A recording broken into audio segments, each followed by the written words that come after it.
New Thought Media Network.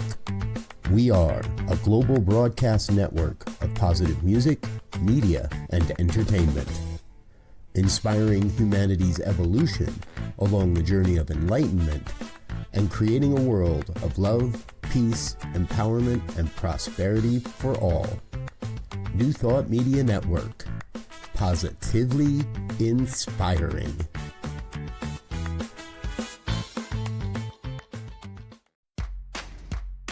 Welcome to Ministers Talking a weekly program where Rev BRZ and Rev Z and their guests chat about current affairs, world events, spiritual principles, and any old they want to talk about. Based on the New Thought philosophy and ancient wisdoms, Ministers Talking shares a visionary perspective of the evolving spiral called spiritual living.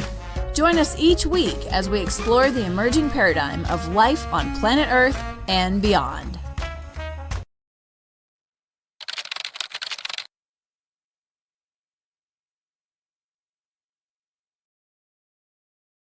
And hello again, dear ones. Dr. Robert with you over here. Rev Z right here.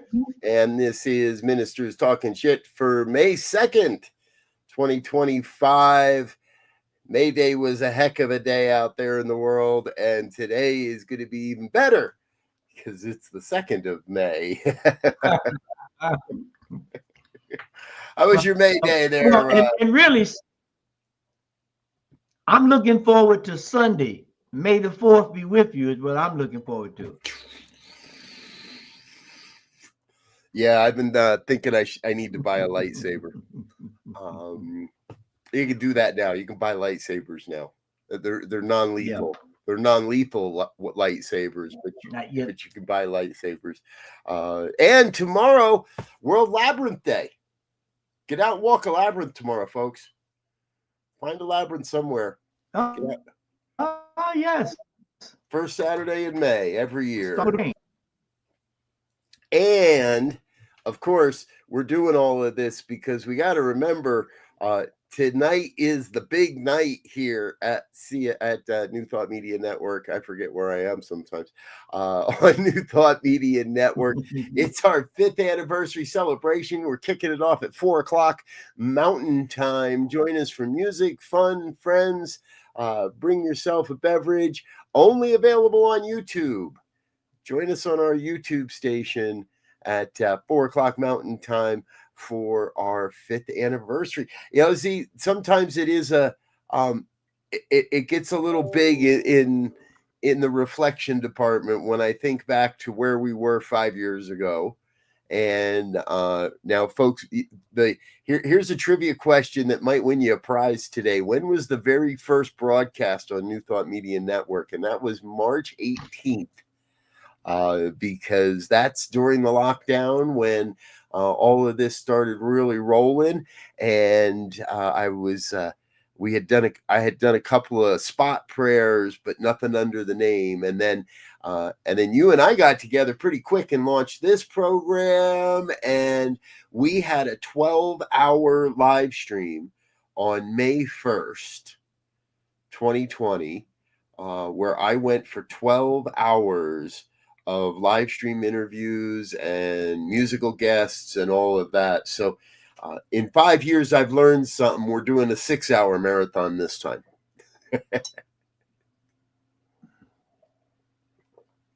Well, you know, it's quite amazing to me that when I think about the genesis of this program, in my mind anyway, was one night at your house. You were having, I forget who it was, you were having a backyard concert.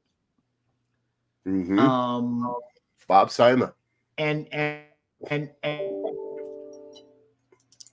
we would say again. It was Bob Sima. Yeah, you were having that backyard concert, and we started sharing ideas, and we all had some ideas, but we didn't reveal them just yet. And then as a result, things went spiral, if you will. And 5 years later, we're here, and it seems like it's only been a couple of years. Unbelievable. Exactly. That was That was the summer of 2019. You're right. It was the summer or the early fall of 2019. It was a gorgeous evening here. And I think I might even have some video of that. I'll have to dig through and see if I have some video of that for tonight. But we're gonna have a great, good old party tonight. Good morning, Linda. Yes, CSL Colorado Springs does have a great paved labyrinth. It's a very beautiful labyrinth. A lot of love, time, effort, and money went into that. So, yeah, where's the light? And absolutely, Linda, break out the lightsabers tonight. You guys have some fun down there. Yeah. All right.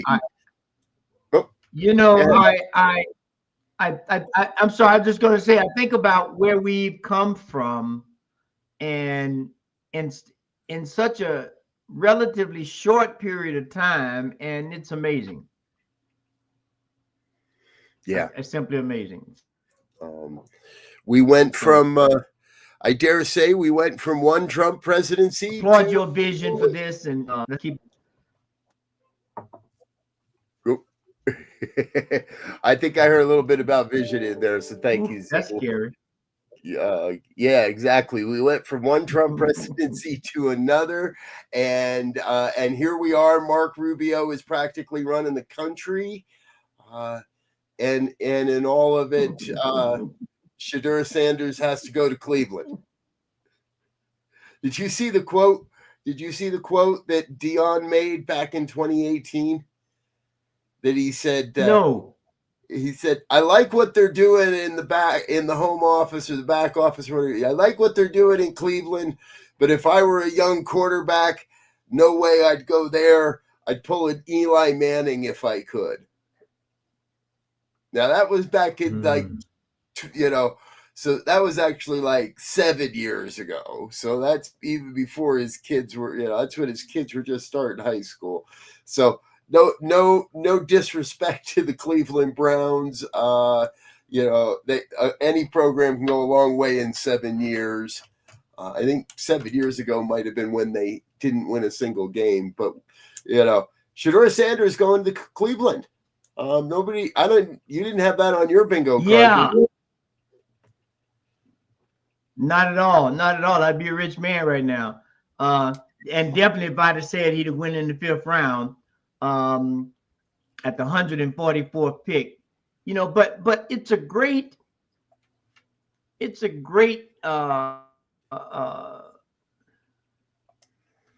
expose, for lack of a better word, of the double standards that this country sets up, right? Yeah, there've been big comparisons, as the whole Eli Manning thing, and Archie Manning saying where he would not go and all of that, and but when the disturbing part for me is this: when you have every legitimate sports avenue in terms of reporting, recruiters, analysts, saying that, and looking at the accolades that this young man had, Johnny Unitas, for God's sake, he won the Johnny Unitas Award. I mean, right. Everyone projected him to go in the 1st round, maybe, and some even said the top 2-3 picks. For him to go from let's say, even if we went at 3 to 144, says it can't be about his talent. It should not have been about his confidence. I mean, they're saying his confidence is arrogance, but I'm saying he's a 22-year-old, 23-year-old kid. What 23-year-old kid ain't fooling himself? Especially if you're putting up them kind of numbers and doing that kind of work on the field. We know it can't be talent, because if it was talent, there never would have been a discussion about him going in the top 3 or the 1st round, right? It's not like news reporters were kissing Dion's ass by talking about his kid. His kid's talented, right? And So there's no question in my mind, no question about the talent. Again, he's put up those numbers. He's kind of sports royalty in some way. And isn't what you want in a 2020, isn't what you want in a young hotshot NFL quarterback, that cocky, take command, get the heck out of my way, here I come, I'm going to change the, right? You want that, I would think. And so is it him? Is it his dad? Is it the package that it represents, or is it just the NFL playing the black card again and screwing with a black man? Yeah, I think it's that. I think it's a statement of stay in your place, stay in your lane. You know, could Dion have handled it a little better? Of course. Could Shador have handled it a little better? Of course. But that's the nature of Dion. Dion has been that way since he came to Tallahassee, Florida, my hometown, at Florida State University from South Florida. He was that way when he came on the campus, and it never stopped. Right. And so, if nothing else, you can say he's true to himself, because he's been that way since he was 18, right? Very confident in his skills, very self-promoting. Sometimes people got annoyed, but he backed up the goods. Right. I mean, he's one of the players. When he played with Dallas, he did what Travis Hunter wants to do. He started both offensive and defensive sides of the ball when he played with Dallas. Right. Made a real career. We've had some people play football and baseball, but he had a real career at baseball with the Atlanta Braves with real stats, right? Right. Not like Michael Jordan or what's his name, the other football player, Bo Jackson. And so for him, he could have made some different statements, but I think Shador. I hope they give him a fair chance to prove them all wrong, because the kid is really talented, and he's been, when you talk about sports royalty, you look at the Mannings, right? So you look at Archie Manning, and now you look at Eli and Peyton, and now they're talking about Arch Manning, the oldest brother who didn't play. He had some kind of medical deal. He couldn't play. I think he's a lawyer now. But now they're doting on his son, who's a quarterback, right? Right. Give me a break. Yeah. And so it's the double standards never cease. We have another great example of exactly what we're talking about here. The double standard that is still alive and well in the NFL. And, it is making me, and I think I shared this with you recently. I don't know if it was online or off, but that I'm rapidly becoming a Shador Sanders fan. And because I want to see this young man prevail. I just read his jersey. Yeah. And right now, his jersey is the number one selling jersey of all the people who were drafted, including Cam Ward, who went number one, and Travis Hunter number two. The fans are protesting that was a travesty of justice, and they're buying his jersey. They said his jersey right now, I think they said it's the number one selling jersey of anybody that got drafted during this last draft class. The nation's going to be wearing the Cleveland Browns. The Cleveland Browns are going to win the Super Bowl. Put $10 on it right now. The Cleveland Browns are going to win the Super Bowl because they're going to have the public backing, and the vibe and the energy and all of the world is going to get behind the Cleveland Browns this year, and put $10 on Cleveland to win the Super Bowl in February. Go ahead. I'm in. Let's do this. Yeah. I mean, it's And like Linda said, I love this comment that Linda said here. You know, it's the ancient saying, as above, so below, as below, so above, right? All the elements of our society, from the highest to the lowest, is very apparent. I mean, just to switch gears and to show you how they play the game when they want to. We spoke earlier about Marco Rubio, who's now the Secretary of State. Yeah. He is the security advisor, because Trump fired Waltz, and he didn't say he fired him. He said he's going to put him over in the United Nations ambassador. Rubio is also the acting chief of the archives and the acting chief of U.S. aid. Now, all four of those, I mean, Secretary of State by itself is a big job. Now you can give him 3 more jobs that are very important. There's no way he can do that effectively. And they let Waltz go, but they should have let Hicks go, because he the one started sending the stuff on Signal. Double standards of how they, pick and choose how they want to display justice. Yep. I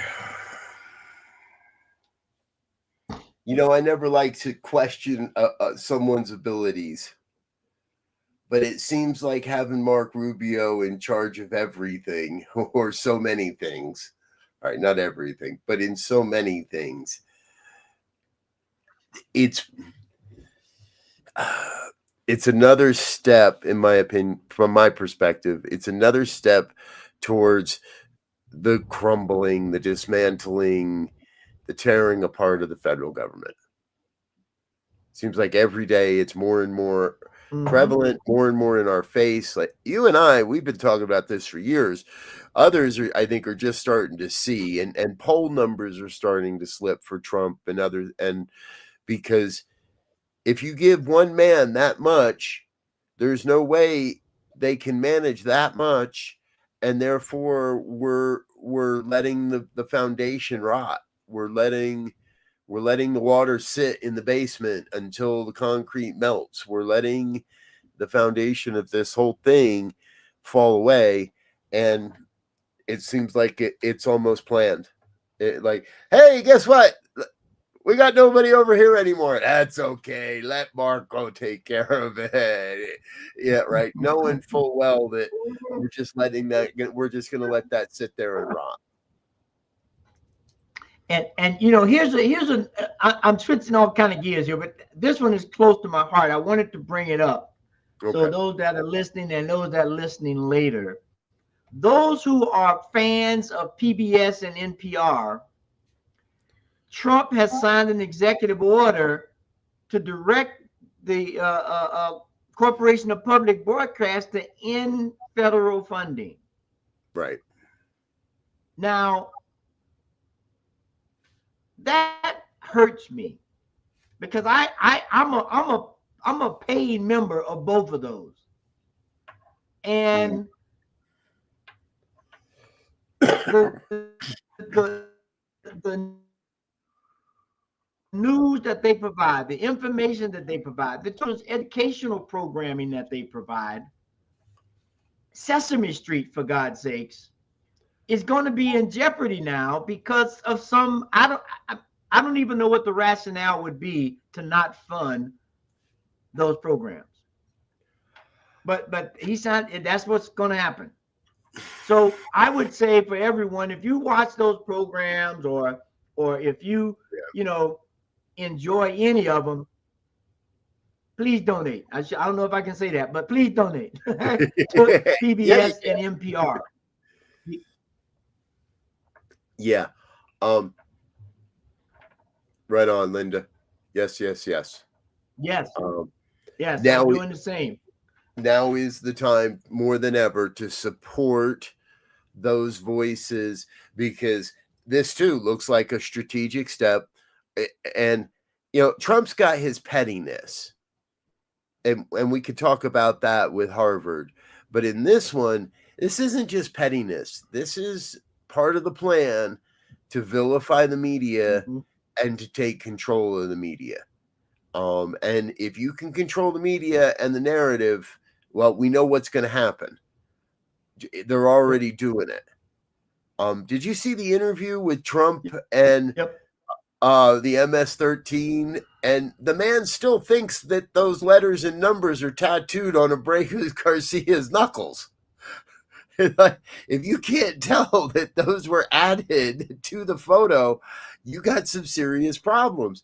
But his entire administration, I watched yesterday's press conference. I nearly lost my lunch watching these people just blatantly push a story that dehumanizes people. That you know, there's some footage now that is surfaced of Abrego Garcia supposedly driving through Tennessee and stopped by troopers in Tennessee, and his license, I guess, is suspended at the time. And the cops make it at the end of the video, the cop is making a big deal about the fact that the van they were in had 3 rows behind the driver's seat. And it's even, do you guys put that row in there? This is true. I've never seen anything like this. I'm like, I've seen vans all the time with a 4th row in people movers. And okay, if he was smuggling human beings, if he was human trafficking, right, that needs to be prosecuted. But we're now to the point where Trump is using the media to convict this man in the court of public opinion with no due process whatsoever. And I personally think he should be arrested for it. But they're dismantling our ability to know, to find the truth, to hear the truth, to report the truth by shackling NPR and PBS. It's They've already done it to the AP. Yeah. Right. They've restricted them. I don't even think they can even come in the media room when they're doing stuff. So they won't let Associated Press into the media room anymore. I don't understand why people don't get this. And one of Trump's things, I'm going to stop the Ukraine war the first day. And now it has come out that they are stepping back from peace talks between trying to negotiate and mediate a peace talk between the two. But he was going to stop it the first day. So now we're 100 days in, and he's throwing up his hands. And people still saying, "Oh, he's great. He's great." I don't get it.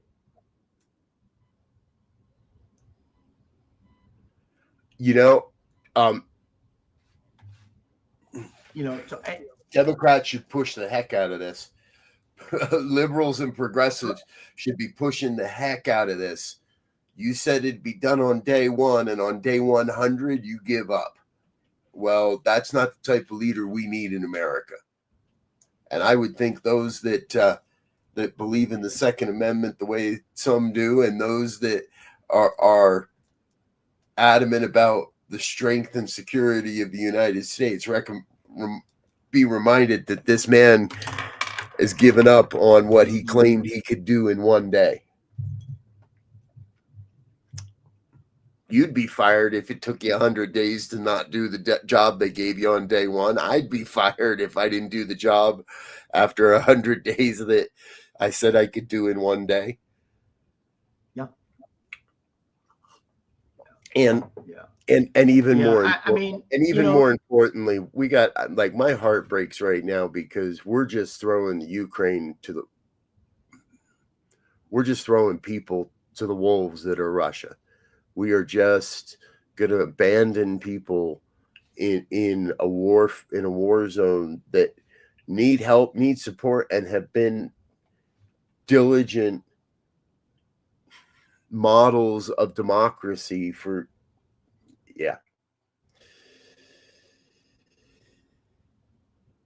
See, this is why I wanted to talk about football today. And I mean, I know. I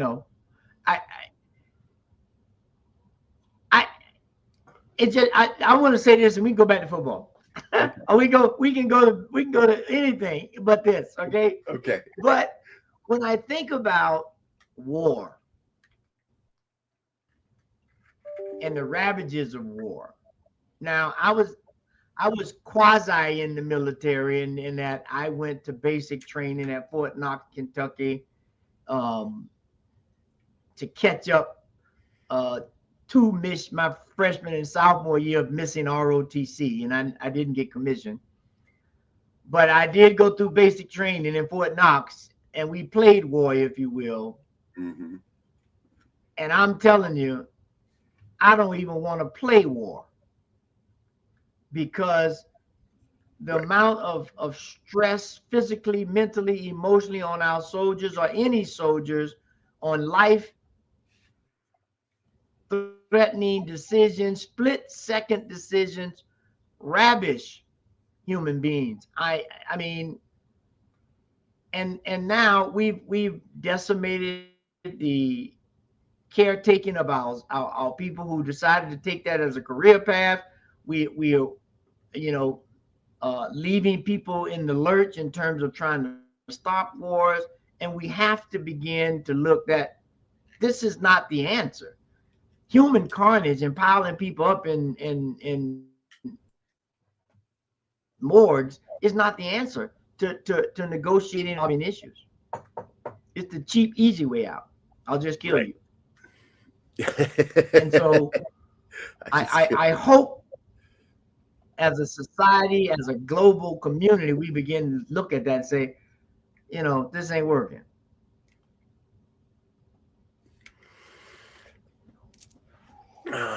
Okay. So I got this thing. Here you go. You kicked me in gear there. I've got this thing that we don't want another global war. That is true. And and we can hear the drums beating, as it were. And it's now even more so the time to cast a vision. And not a vision of American supremacy. Not a vision of 180 some countries on the planet just getting along. But really cast that vision, as crazy as it's going to sound to many, but to stand on that vision of a world where borders are irrelevant, where we do actually act as one human family, where we do actually work together and talk about creating a world that works and doing the work, the messy work, the hard work, the heavy lifting of creating a world that works for all. And I've been chastised by a couple of ministerial friends in a loving and kind way, to not even acknowledge that the drums are beating, to not even to only be in that vision, to stay in the vision itself and only hold on to the vision. But here is my problem with that. That's the old school that presumes I don't already have that consciousness of peace, that says if I did, there would already be peace on earth. We've got to enroll masses of people.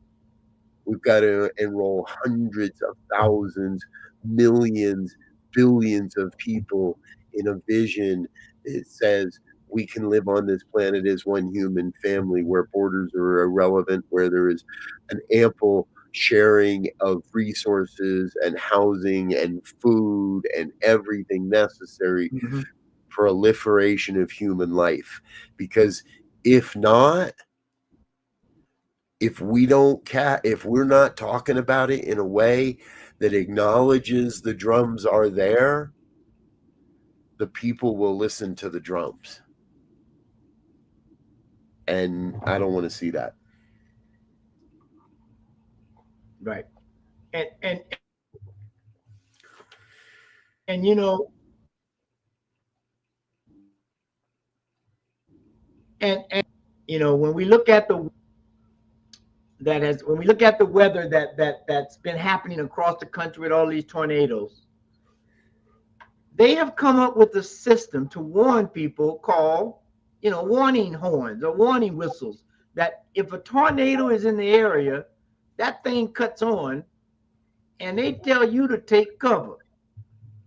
Yep. So why would anyone not want a warning signal, someone telling you the facts, as grim as they may be at the moment, to let you know the tornado is a coming?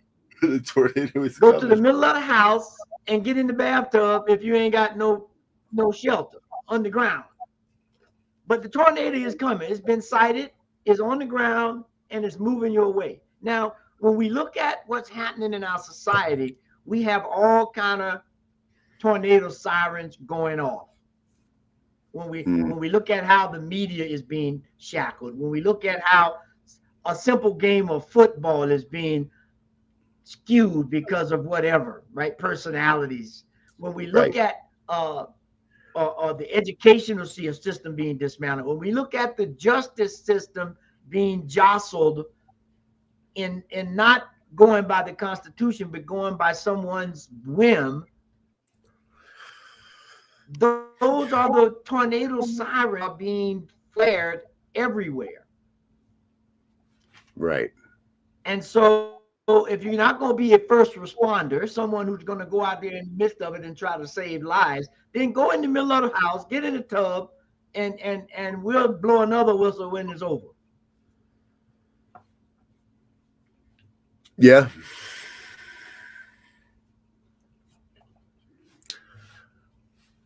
There is the phrase and the term New Horizons keeps coming back to me again.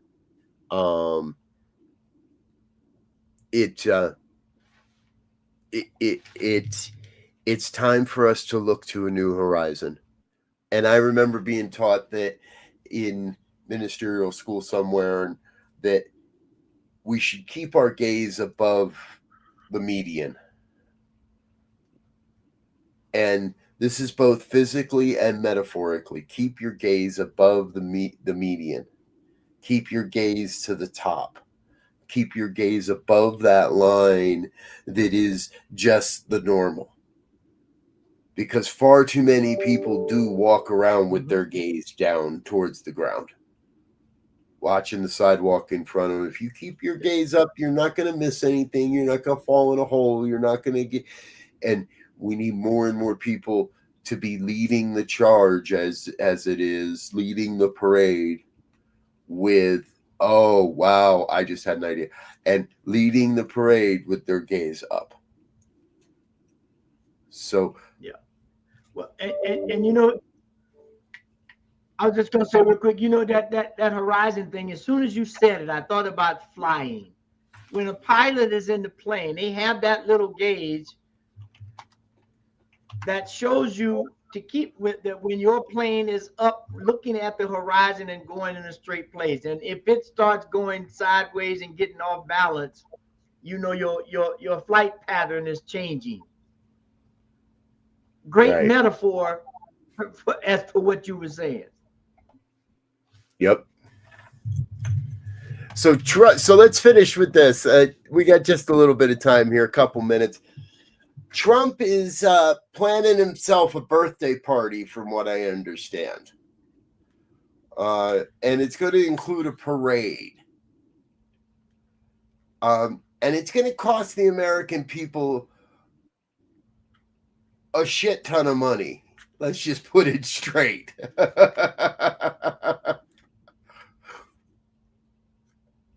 So, any idea what the current population of America is? I don't know. But I don't know. We can check it real quick. Pull it up real quick so I don't stick my foot too far in my mouth. But if he's going to spend 92 million or 92 billion or whatever the hell he's about to spend on his parade, let's get round figures. Yep. Round figures. I mean, we'll say 347 million. 347 million. So we need 347 million people to come out. Now, wouldn't you know it? Good old Donald Trump was born on Flag Day. And it's June 14th. And that's a Saturday this year. Yep. I got a tough time believing I'm the first person to think of all of this. But we got Juneteenth, we got Pride Day, we got Pride Month, we got Flag Day. I don't necessarily think we need a parade, but if we're going to have a parade, let's have a bring your own flag parade. Let's have a 347,000 people across the country come out and bring out their flags that day. And let's see what kind of flags are being flown.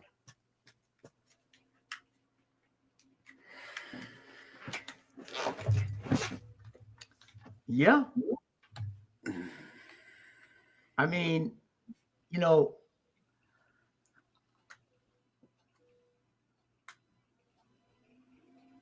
I'm trying to find the right word because, and I'll just use flabbergasted for lack of a better one right now. Okay. Of all of the things that this current administration is doing that is not too different from some individual characters in history that started down this path that wound up being very detrimental to the planet. Yeah. In terms of, disrespecting justice, starting wars. Here's a good one. In Oklahoma, they are trying to get past a charter school, a Christian charter school that will be paid for with public dollars. And it scares me because I know every other religion is not going to get that same right. Exactly. And so we're being pushed in a direction, it seems, and we're being lulled to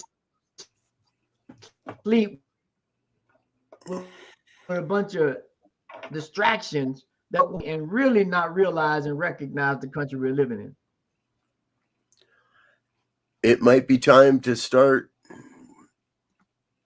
a memorial for the American vision. You're right. That is a scary. It isn't just about some schools getting some money. That is a step towards a totalitarianism where the Christian, Catholic, whatever church and religion is central, and America is built on the freedom of religion, the freedom to practice any religion, whatever religion. We're built on the premise that we are free from government interference in our religion. And yes, Linda, we do have to remember that Christian nationalism is a goal in Project 2025. You're absolutely correct. And it's going to take, and again, we're going to have to find the ways, unique and innovative ways, ways of nonviolence, ways of peaceful resistance, ways that do no harm to combat, to battle these forces that are misusing the law, these forces that are in an immature perspective of life, of the planet. Death to fascism. Non-violently, of course. Yes, but Wayne. Yeah. Because they're looking to use the Bible as a history book. And they every session will be open and closed with prayer. Nothing wrong with that. We love prayer. We understand the power and presence of prayer, but not when I have to force it on you, because if I'm forcing it, you're not getting anything out of it anyway. You're just going to resent it more and more and more, which, if not contained, goes spiraling off into a whole nother direction. So it alarms me when I see people looking at these things, or maybe they're not looking. Maybe they just got their head in the sand and they're not looking at these little moments or these little activities that are monumental if they get passed, and just saying, oh, well, he'll be out in 3 years. And I'm like, do you know how much damage could be done in 4 years? I mean, that will take 50 to 100 years to reverse. You're talking 3 generations. Yeah. Hey, and that reminds me, I did want to mention this. I'm going to put a link in the chat box there, folks. We want you to check out poorpeoplescampaign.org. This is Bishop William Barber. Last week, Bishop William Barber was arrested for praying respectfully, not as a protest, but praying in the National Rotunda of the Capitol building in Washington, D.C. I had a kind of a little heads up this might happen as I was spending some time with Dr. David Alexander this past weekend. And part of what he told me is that Bishop Barber is committed to returning to the Capitol every Monday evening, the first Monday of every month, the first Monday of every month. He is committed to returning to the Capitol and being in quiet or silent prayer in the Capitol Rotunda, and is willing to be arrested again and again. My understanding is if you're near Washington, D.C., and you might be able to support by sharing your presence and joining in a prayer, we cannot let prayer we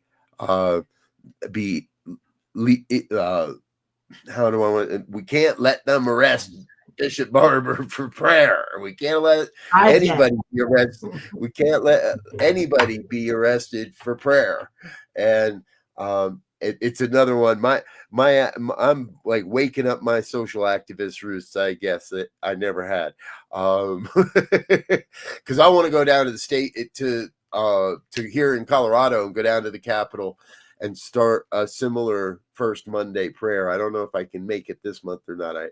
But we need to start something, and that's one way to get involved that we know is based on the principles of nonviolence. So here we are. We're running out of time. Stay nonviolent. Have a great weekend. Come to the birthday party tonight, and let's root for Shedeur Sanders and Cleveland for the Super Bowl. Yeah, let's go with that. Yeah, I like it. Thanks for being with us, folks. The most important thing of the day, tune back in tonight anytime after 4 o'clock Mountain Time on our YouTube channel. Come check out the birthday party, our 5th anniversary celebration. It's going to be a hoot and a holler, I can promise you that. Until next time, we want to wish you peace and absolute richest blessings. Bye now.